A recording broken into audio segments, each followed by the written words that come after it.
നമസ്കാരം. എല്ലാ മലയാളി പ്രേക്ഷകർക്കും നഗര ന്യൂസിലേക്ക് സ്വാഗതം. ഞാൻ സാൻഡ്ര സജീവ്. പ്രധാന വാർത്തയിലേക്ക്. ഫുട്ബോൾ ആരാധകർക്ക് വളരെ സന്തോഷകരമായ വാർത്തയാണ് ഇന്ന് നമുക്കുള്ളത്.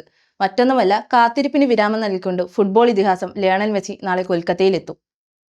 ഫുട്ബോൾ മാന്ത്രികൻ ലയണൽ മെസ്സിയുടെ വരവിനായി ആകാംക്ഷയോടെ കാത്തിരിക്കുകയാണ് കൊൽക്കത്ത നഗരവും അവിടുത്തെ ആരാധകരും. 8 തവണ ബാലൻഡിയോർ ജേതാവായ അർജന്റീനിയൻ സൂപ്പർ താരം ഡിസംബർ 13-നാണ് കൊൽക്കത്തയിലെത്തുന്നത്.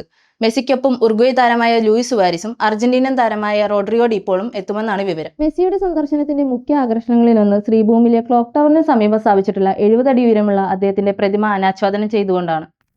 മോണ്ടിപാൽ എന്ന കലാകാരനും അദ്ദേഹത്തിന്റെ 30 അംഗ സംഘം ചേർന്നാണ് പ്രത്യേക ഫൈബർ സാങ്കേതിക ഉപയോഗിച്ച് ഏതാനും ദിവസങ്ങൾക്കുള്ളിൽ ഈ ഭീമാകാരമായ പ്രതിമ നിർമ്മിച്ചത്.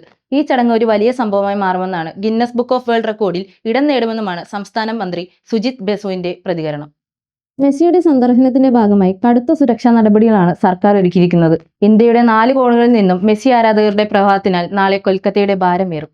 നടിയെ ആക്രമിച്ച കേസിൽ 1-ാം പ്രതി പൾസർ സുനിയടക്കം പ്രതികൾക്ക് എല്ലാം 20 വർഷ കഠിന തടവ്. കൊച്ചി നടിയെ ആക്രമിച്ച കേസിൽ വിചാരണ കോടതി 6 പ്രതികൾക്കും ശിക്ഷ വിധിച്ചു. കേസിലെ 1-ാം പ്രതിയായ പൾസർ സുനിയടക്കം മറ്റ് പ്രതികൾക്കെല്ലാം 20 വർഷ കഠിന തടവും 50,000 രൂപ പിഴവും പ്രഖ്യാപിച്ചു. നീണ്ട 8 വർഷത്തെ നിയമ പോരാട്ടത്തിനൊടുവിലാണ് കേസിലെ പ്രതികൾക്ക് വിചാരണ കോടതി ശിക്ഷ വിധിച്ചിരിക്കുന്നത്. പ്രതികൾക്ക് പരമാവധി ശിക്ഷ നൽകണമെന്നായിരുന്നു പ്രോസിക്യൂഷൻ വിചാരണ കോടതിയോട് ആവശ്യപ്പെട്ടത്. ആസൂത്രിതമായ കുറ്റകൃത്യമാണ് പ്രതികൾ നടത്തിയതെന്നും പ്രോസിക്യൂഷൻ ചൂണ്ടിക്കാണിച്ചു. എല്ലാ പ്രതികൾക്കും ഒരേ ശിക്ഷ നൽകണമെന്നാണ് പ്രോസിക്യൂഷൻ ആവശ്യപ്പെട്ടിരുന്നത്. എല്ലാ പ്രതികൾക്കുമെതിരെ ഗൂഢാലോചന, ബലാത്സംഗം, തട്ടിക്കൊണ്ടുപോക്കൽ, തെളിവ് നശിപ്പിക്കൽ, സ്ത്രീത്വത്തെ അപമാനിക്കൽ, IT ആക്ട് പ്രകാരമുള്ള എല്ലാ കുറ്റങ്ങളും നിലനിൽക്കുമെന്ന് വിചാരണ കോടതി നേരത്തെ കണ്ടെത്തിയിരുന്നു. നടിയെ ആക്രമിച്ച കേസിൽ ഗൂഢാലോചന കുറ്റം ചുമത്തിയിരുന്ന 8-ാം പ്രതി ദിലീപ് അടക്കമുള്ള 7 മുതൽ 10 വരെയുള്ള പ്രതികളെ വിചാരണ കോടതി തെളിവുകളുടെ അഭാവത്തിൽ കുറ്റവിമുക്തനാക്കി. മുൻ ലോക്സഭാ സ്പീക്കറും കേന്ദ്രമന്ത്രിയുമായിരുന്ന ശിവരാജ് പാട്ടീൽ അന്തരിച്ചു. മുംബൈ കോൺഗ്രസ് നേതാവും മുൻ ലോക്സഭാ സ്പീക്കറും കേന്ദ്രമന്ത്രിയുമായിരുന്ന ശിവരാജ് പാട്ടീൽ അന്തരിച്ചു. ലാത്തൂരിലെ വസതിയിലായിരുന്നു അന്ത്യം. ലാത്തൂരിൽ നിന്ന് 7 തവണ ലോക്സഭയിലെത്തി 2004 മുതൽ 2008 വരെയുള്ള ആദ്യ UP സർക്കാരിന്റെ കേന്ദ്രമന്ത്രിയായിരുന്നു അദ്ദേഹം. 2008-ൽ മുംബൈ ഭീകരാക്രമണങ്ങളുടെ പശ്ചാത്തലത്തിൽ ശിവരാജ് പാട്ടീൽ രാജിവെച്ചിരുന്നു. മഹാരാഷ്ട്രയിലെ ലാത്തൂരിൽ വിശ്വനാഥ് റാവുവിന്റെയും ഭാരതിബായിയുടെയും മകനായി 1935 ഒക്ടോബർ 12-ന് ജനനം. പ്രാഥമിക വിദ്യാഭ്യാസത്തിന് ശേഷം ഹൈദരാബാദിൽ ഓസ്മാനിയ യൂണിവേഴ്സിറ്റിയിൽ നിന്നും BScയും ബോംബെ യൂണിവേഴ്സിറ്റിയിൽ നിന്നും നിയമബിരുദവും നേടി. 1972-ൽ കോൺഗ്രസ് സ്ഥാനാർത്ഥിയായി മഹാരാഷ്ട്ര നിയമസഭയിലേക്ക് വിജയിച്ചു. പിന്നീട് മന്ത്രിയായും സ്പീക്കറായും പ്രവർത്തിച്ചു. 1980-ൽ ലാത്തൂരിൽ നിന്ന് ആദ്യമായി ലോക്സഭാംഗമായി തിരഞ്ഞെടുക്കപ്പെട്ടു. 2004 വരെ ലാത്തൂരിൽ മണ്ഡലത്തിൽ നിന്ന് തുടർച്ചയായി 7 തവണ ലോക്സഭാംഗമായിരുന്നു. 1980 മുതൽ 1989 വരെ കേന്ദ്രമന്ത്രിയായി പ്രവർത്തിച്ചു. 1991 മുതൽ 96 വരെ ലോക്സഭാംഗമായി പ്രവർത്തിച്ചു. 2010 മുതൽ 2015 വരെ പഞ്ചാബ് ഗവർണറായി സേവനമനുഷ്ഠിച്ചു. ബ്രിസ്റ്റോൾ മ്യൂസിയത്തിൽ വൻ മോഷണം. ഇന്ത്യയിൽ നിന്നുള്ള അമൂല്യ വസ്തുക്കൾ ഉൾപ്പെടെ 600-ലേറെ പുരാവസ്തുക്കൾ നഷ്ടപ്പെട്ടു. ബ്രിട്ടീഷ് കൊളോണിയൽ കാലഘട്ടത്തിലെ ഇന്ത്യയിൽ നിന്നുള്ള നിരവധി പുരാവസ്തുക്കൾ ഉൾപ്പെടെ 600-ലധികം അമൂല്യ വസ്തുക്കളാണ് ബ്രിസ്റ്റോളിലെ മ്യൂസിയത്തിൽ നടന്ന മോഷണത്തിൽ നഷ്ടപ്പെട്ടത്. മോഷണം നടന്ന 2 മാസത്തിലേറെ കഴിഞ്ഞാണ് പോലീസ് ഈ വിവരം പുറത്തുവിട്ടത്.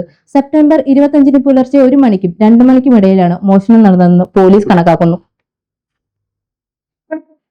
സംഭവം നടന്ന സ്ഥലത്തു നിന്നുള്ള അവ്യക്തമായ 4 പുരുഷന്മാരുടെ CCTV ദൃശ്യങ്ങൾ പോലീസ് പുറത്തുവിട്ടിട്ടുണ്ട്.